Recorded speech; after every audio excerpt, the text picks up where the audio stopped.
Very good evening, welcome to prime debate. నేను మీ శివకుమార్ రొక్కం. ఆంధ్రప్రదేశ్లో సార్వత్రిక ఎన్నికల సమరానికి అసలైనటువంటి ఘట్టం ఈరోజుతో ప్రారంభమైంది. నామినేషన్ల పర్వం ప్రారంభమైంది. తొలి రోజే పలువురు కీలక నేతలను కూడా నామినేషన్లు దాఖలు చేసినటువంటి సిచ్యువేషన్. ఇక మిగిలిన వారు వారికి ఉన్నటువంటి సెంటిమెంట్ల ఆధారంగా ముహూర్తాలు కూడా నిర్ణయించుకున్నారు నామినేషన్లకు సంబంధించి.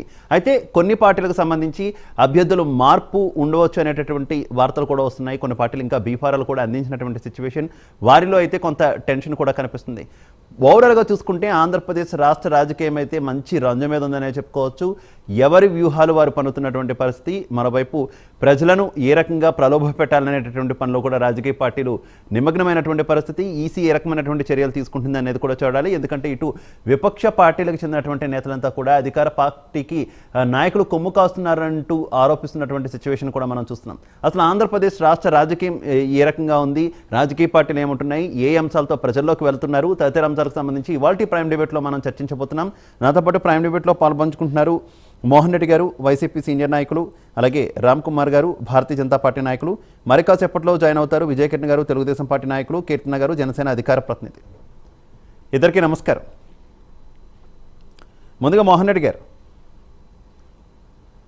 గారు నామినేషన్ల ఘట్టం వచ్చేసింది. ఈరోజు పలువురు అన్ని పార్టీలకు సంబంధించి పలువురు నామినేషన్లు కూడా దాఖలు చేసినటువంటి పరిస్థితి.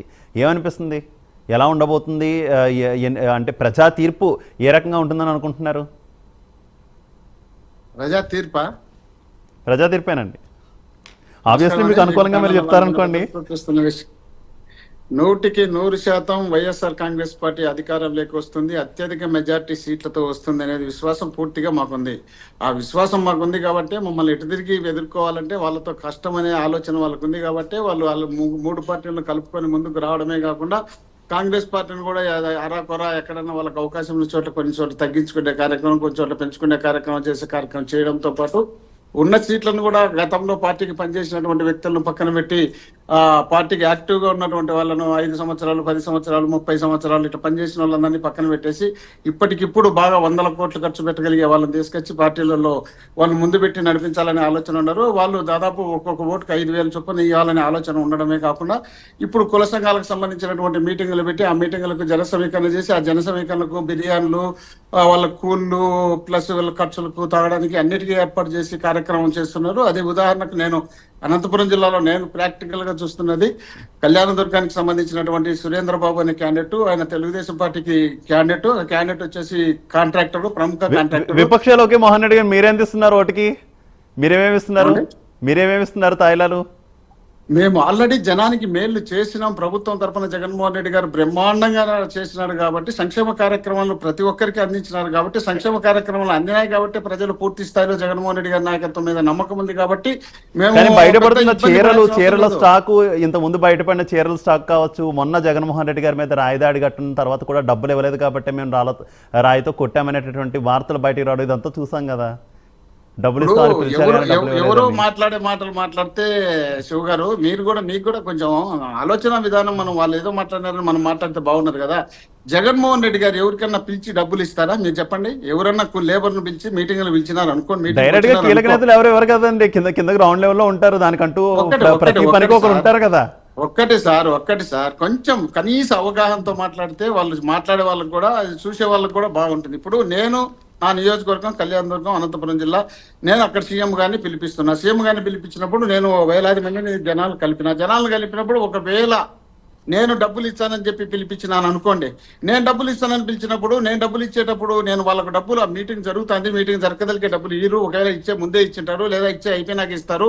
ఎవరైనా, నేను చెప్పేది ఏ పార్టీ నేను ముసుగులో గుద్దులాట చెప్పడం లేదు. అలాంటి పరిస్థితి ఉంటే అక్కడ సీఎం గారి మీద రాళ్ళేస్తారంటే ఎక్కడండి? కనీస అవగాహన లేకుండా మాట్లాడితే చూసే వాళ్ళు కూడా అసహించుకుంటారు కదా.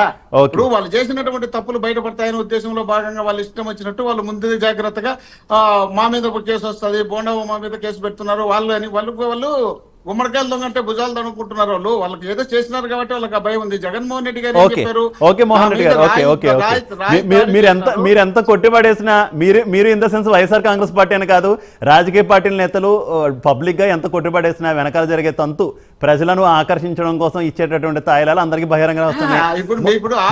దేశంలో రాజకీయాలు ఎంత కాస్ట్లీ అయిపోయాయి, తెలుగు రాష్ట్రాల్లో ఇంకెంత కాస్ట్లీ అయిపోయాయి అందరికీ తెలిసిందే. ఎన్నికల తర్వాత ఆ లెక్కలు కూడా వస్తాయి. ఓకే మోహన్ రెడ్డి, రామ్ కుమార్ గారు, రామ్ కుమార్ గారు, ఆకర్షించే పరిస్థితి వేరు. ఓకే ఓకే మోహన్ రెడ్డి గారు, ఓకే ఓకే మళ్ళీ వస్తా మీ దగ్గరికి వస్తా. మీరు అడిగిన క్వశ్చన్ కు ఈ క్వశ్చన్ కు తేడా ఉంది. ఆకర్షించేది వేరు, రాళ్ళదాడి వేరు. రాళ్ళదాడి గురించి క్లియర్ గా మాట్లాడకుండానే మీరు క్లోజ్ చేస్తున్నారు. మళ్ళీ వస్తా మోహన్ రెడ్డి గారు, మళ్ళీ వస్తా రామ్ కుమార్ గారు. కనీసం పోలీసులు ఇంతవరకు ఫలానా అని ఆ రిపోర్ట్ బయటకి ఈగదలకి వీళ్ళంతటి వీళ్ళు పూసుకొని ఎగురుతున్నారంటే వీళ్ళు నిజంగా వాళ్ళకి ఆ ఉద్దేశం ఉండి జరిగి ఉంటేనే కదా వాళ్ళ ఆ పాయింట్ డిస్కస్ చేద్దాం మోహన్ రెడ్డి గారు. ఆ ప్రేమతో రైట్ రామ్ కుమార్ గారు మీకు ఎలా అనిపిస్తుంది? కీలక ఘట్టం స్టార్ట్ అయింది, నామినేషన్ల పర్వం. మీ పార్టీకి చెందినటువంటి కొంతమంది కూడా నామినేషన్ వేసినట్టే కనిపిస్తుంది. ఏమనిపిస్తుంది? ప్రజా తీర్పు ఏ రకంగా ఉండబోతుంది అనుకుంటున్నారు మీరు? అలాగే మిగతా మిత్రులకి పెద్దలు కూడాను వేళ నామినేషన్ స్టార్ట్ అయ్యాక మాకు కూడా కొన్ని స్థానాల్లో వేశారు. విజయవాడ వెస్ట్ వేరే చోట్ల కూడా. రేపు మా రాష్ట్ర అధ్యక్షురాలు రాజమండ్రిలో వేస్తున్నారండి రేపు మధ్యాహ్నం. అలాగే ఎవరి ముహూర్తాలను బట్టి ఎల్లుండి వేరే వాళ్ళు రకరకాల చోట్ల వేస్తున్నారు. మాకంతా కూడా చాలా పాజిటివ్ సైన్ కనిపిస్తుంది. కింద ప్రజల్లో కూడా మంచి స్పందన ఉంది. మాకు కేటాయించిన సీట్లన్నీ కూడా మేము నగ్గుతానని నమ్మకం ఉంది. అలాగే జనసేన టీడీపీకి కూడా ఎక్కడెక్కడ మా ఓటు ఏదైతే ఉందో వాళ్ళకి ట్రాన్స్ఫర్ చేయడం, మాకు ట్రాన్స్ఫర్ చేయించుకోవడంలో కూడా కీలక అంశాలన్నీ కూడా 3 పార్టీల్లో కూడా ఒకరికొకరు సమన్వయం చేసుకుంటున్నాం.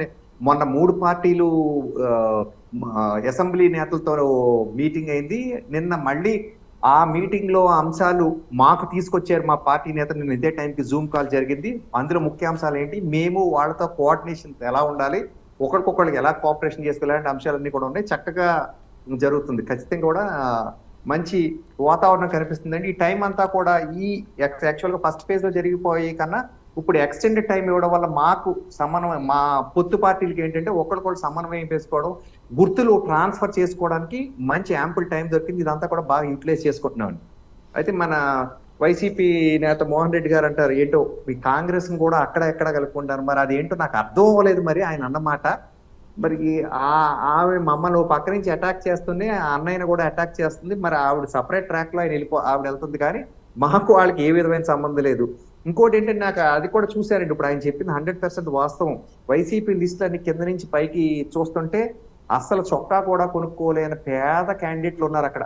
ఎవరు పాత రోజుల్లో చూసారా, స్వాతంత్రం రాకముందు చొక్కాలు ఎవరో కొనిస్తూ ఉంటారు, అలాంటి చొక్కాలు ఎవరినో కొనిస్తూ ఉంటుంటే వాళ్ళు వేసుకుని నేతలు ప్రచారానికి వెళ్దామని చూస్తున్నారు, ఎంపీలు కానీ ఎమ్మెల్యేలు కానీ.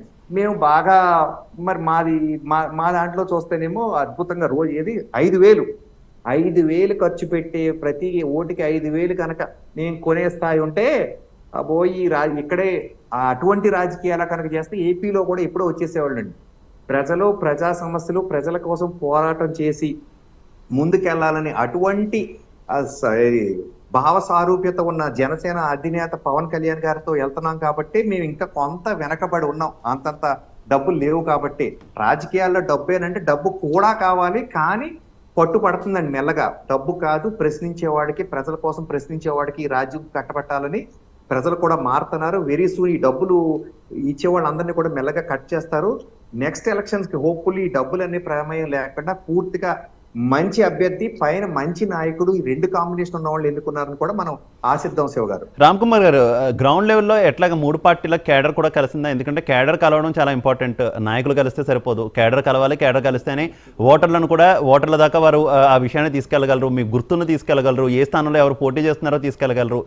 కానీ ఎక్కువ చర్చలకే మీ సమయం అంతా వృధా అయిపోయింది అనేటటువంటి విశ్లేషణల నేపథ్యంలో ఏంటి ఇప్పుడు క్యాడర్ అంతా కూడా కలిసిందా? కింద కార్యకర్తల స్థాయిలో అంతా కలిసారా 3 పార్టీలు? ఇప్పుడు నేను కాకినాడ రూరల్ లో ఉంటానండి. కాకినాడ సిటీ అంటే 2 అసెంబ్లీల మధ్యలో ఉంటాను. ఇక్కడ మాకు భాజపా లేదు. కానీ ఇప్పుడు మీకు వచ్చే ముందు కూడా నేను 15 మినిట్స్ ముందు నుంచి నేను పరిగెత్తుకు వచ్చాను. నా ఆఫీస్ ముందే ఇప్పుడు ఈ వార్డులన్నీ తిరుగుతున్నారు.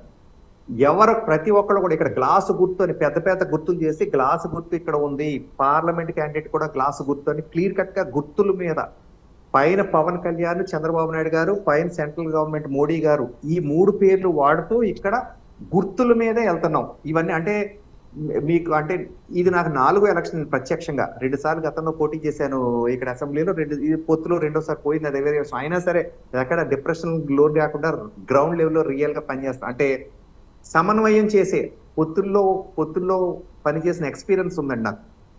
నాకంటే నాకు కాదు, నేను ఎగ్జాంపుల్ నేను చెప్తున్నాను, మాలో ఉన్న మా పార్టీలో ఉన్న వాళ్ళకి. వేరే వేరే రాష్ట్రాల్లో కూడా పొత్తుల్లో నడిపిన అనుభవం కూడా భారతీయ జనతా పార్టీకి ఉంది. ఆ ఎక్స్పీరియన్స్ ఇప్పుడు వాడుకుంటూ జనసేనతో కలిసి లేదా టీడీపీతో కలిసి ఎక్కడికెక్కడ ఏ ఏరియాలో ఏ గుర్తు అనేది క్లియర్ కట్ గా తీసుకెళ్తున్నామండి. సిటీకి వచ్చేపాటికి ఇక్కడ సైకిల్ ప్లస్ గ్లాసు, అలాగే ఈ పక్కన ఉన్న పిఠాపురం పవన్ కళ్యాణ్ గారు పోటీ చేస్తున్నారు, అక్కడ గ్లాసు ప్లస్ గ్లాసు, ఈ గుర్తుల మీద 100% వెళ్తున్నారు.